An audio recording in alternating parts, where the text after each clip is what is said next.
realize that, you know, if you are, for example, if your day-to-day work, you are a builder, you are in the industry, you know all the steps to build a new home, all the prices, all the timelines, then, you know, maybe it's a good idea to build your cottage because you already know everything. Yes. And then you cannot be tricked by the builders, the potential builder that you hire.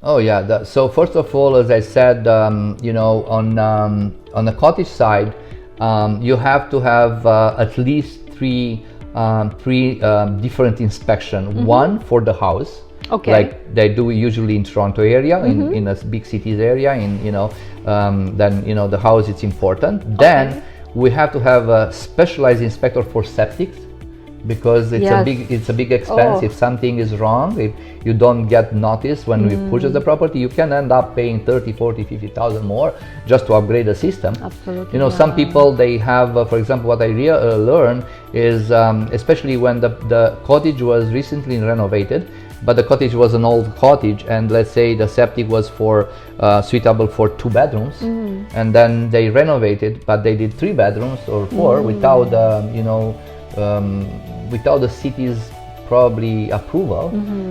You end up you know, upgraded after, because the city will push you to upgrade it, because now it's a 4 bedroom instead of 2 bedroom. Yes. So that one, so you have to be sure that that septic is for the house that you purchased, not for the house that was like 50 years ago.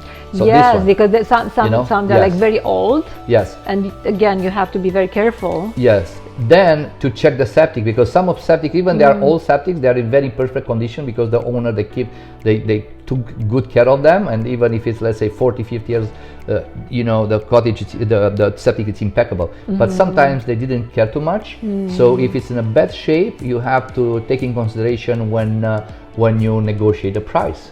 Absolutely. Because it's another extra 30, 40K that the seller probably even did not realize. Absolutely, you know, so you have to be careful to negotiate that one. And then the third one is the inspector for the well. So depending if it's a dug well, if it's a drill well, sometimes you know, they don't have a well at all, and they take water from the lake.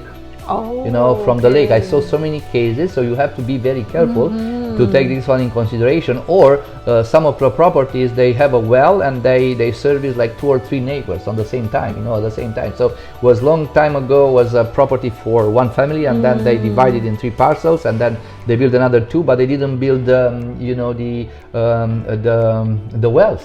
So can be a situation that just be careful that when you purchase, you have your own well. If you don't have, and then you take water from the lake, be sure that you have an UV system to kill all the bacteria from the lake, you know, because the lake is the lake.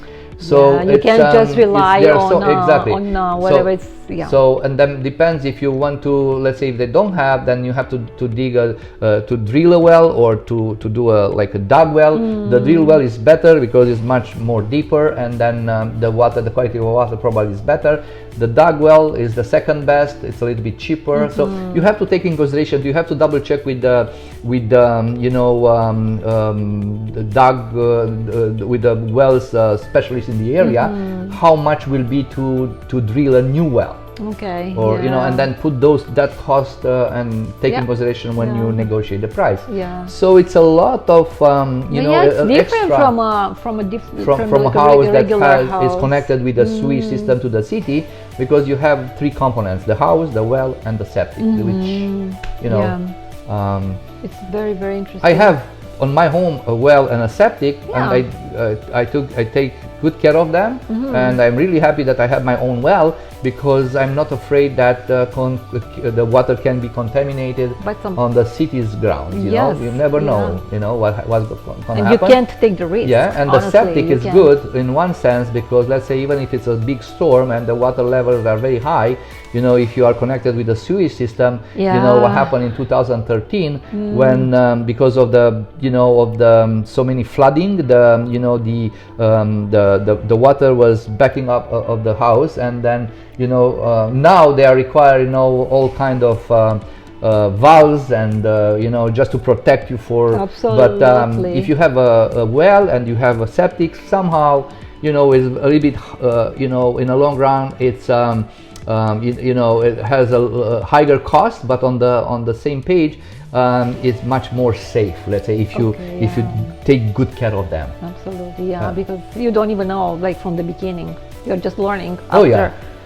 So I'm happy with the septic and well, and wherever once more if somebody has a question about that, just feel free to call me.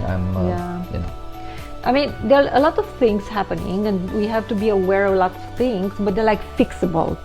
Yes. It's nothing like, it cannot be fixed. So it's just be caution, to be honest. Yes. It's just being caution. Yeah. When we buy, what we want to do, we have to know, what do we want to do? We want to rent, it's just for us. So there are so many, many aspects. So many aspects. So if it's an investment, or if it's for your purpose house, like a second home, and you don't want to rent. So you have to think about for which reason you are buying that cottage. Exactly. And what's then the based purpose? on that, there are the top 5 or top 10 important things to think about. They are different than absolutely, it's not like if you just want to enjoy, or if you want just to and it's also the safety piece, right? It's we have to be careful, because if anything happens, we are kind of responsible if we are not take care of. So as I said, if you own a cottage, it will cost you more starting from the mortgage side, and then keeping cost, road access. You have to have at least a nice wireless security system to know what's going on there. I would strongly recommend to be sure that in that area you have a high-speed internet, just in case somebody wants to work from that cottage. Absolutely, to can work. So how is it right now? Because before it wasn't quite. I mean, you could have like internet, but not necessarily good quality. So how is now? It's been a while. You have to go first of all, and the best way to go is to go on the big providers, let's say Rogers, Bell, and Telus, and go on their websites, put the postal code that you want to purchase, and then they can tell you, okay, we have a tower close by, we are available to install you a high-speed internet. Or I had this situation, I went on Rogers, they said we are servicing that area, but for now we are not connecting any new clients, so please put yourself in the waiting list. So can be that one too. I'm hoping that I just signed up for Starlink. For Elon Musk, internet, high-speed internet through the satellites. But that one, it will take a while, and there are some upfront costs that are a little bit higher than a normal internet, but you have that chance. So you have options.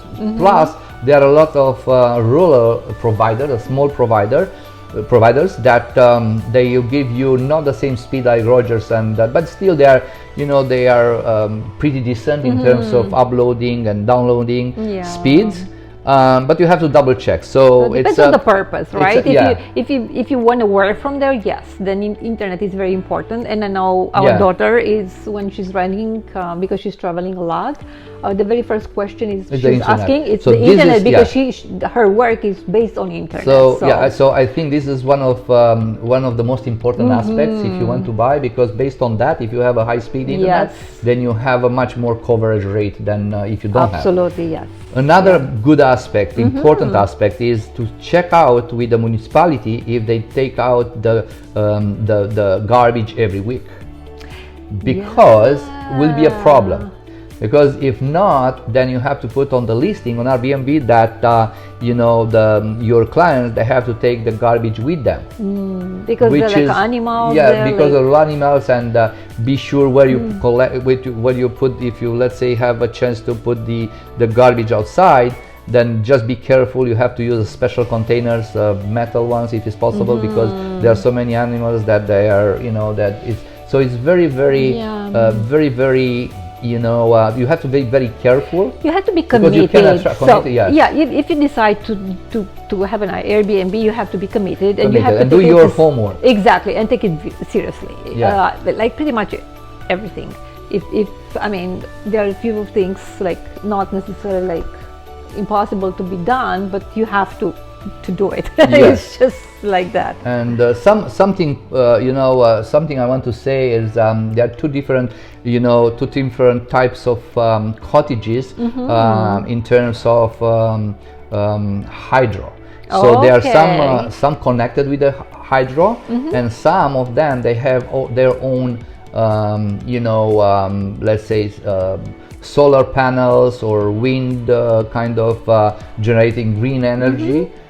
So you have to be careful with that one, because let's say if you want to buy an off-grid property with no connection to hydro, then then you have problems with the bank, because the bank, they don't like too much to give them mortgages for those kind of properties. They have to be in a very good areas. They have to look amazing. So the area has to be outstanding in terms for location.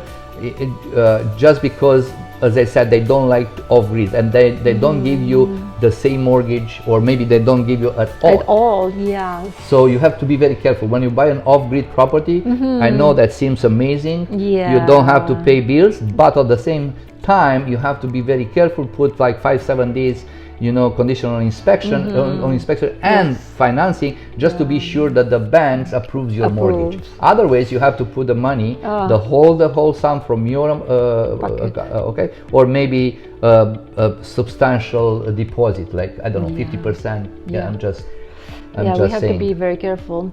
But before we end this discussion, what do you recommend, to buy a cottage or to build a cottage? What is your opinion? Good question. Very good question. Because when you build it the way you want it. Yes. But what is the downside for building? Yeah, I did this research too, because I tried for myself and for some clients that I have. Yeah. So I realized that if you are, for example, if you're day-to-day work, you are a builder, you are in this industry, all the steps to build a new home, all the prices, all the timelines, then maybe it's a good idea to build your cottage, because you already know everything. Yes. And then you cannot be tricked by the builders, the potential builder that you hire, because if you don't know that, probably it will cost you more than originally, because you don't know all the tips and tricks during the way. After you build the first, brand new cottage, and you pay double, then on the second one you have to think twice. Yeah. Or better the process, and the second one will be much cheaper in terms of price. So if you don't know the process, better to buy one that it's existing one, because it seems to be more, let's say on the first, it seems to be more expensive, but it's not. Why? Because when you buy, let's say, a piece of land and you want to build a cottage, you buy that piece of land cash. No bank will give you the mortgage. Okay, so let's say, actually one of my questions, if the banks gives you mortgage for building. I don't think so. No. So basically, if you want to buy a piece of land with nothing on it, so you pay HST on top of the price first. Okay. Second, as I said, the banks, they are not happy to give you a mortgage for a vacant land. So basically, you have to have a minimum cash, let's say $200,000 or $100,000 to buy that piece of land. Let's say you buy for $100,000, okay, and then you add 13%, so you will pay $13,000, and then you pay, for example, the architectural drawings and all this stuff. Maybe it cost you another 10-15%, 10-15,000.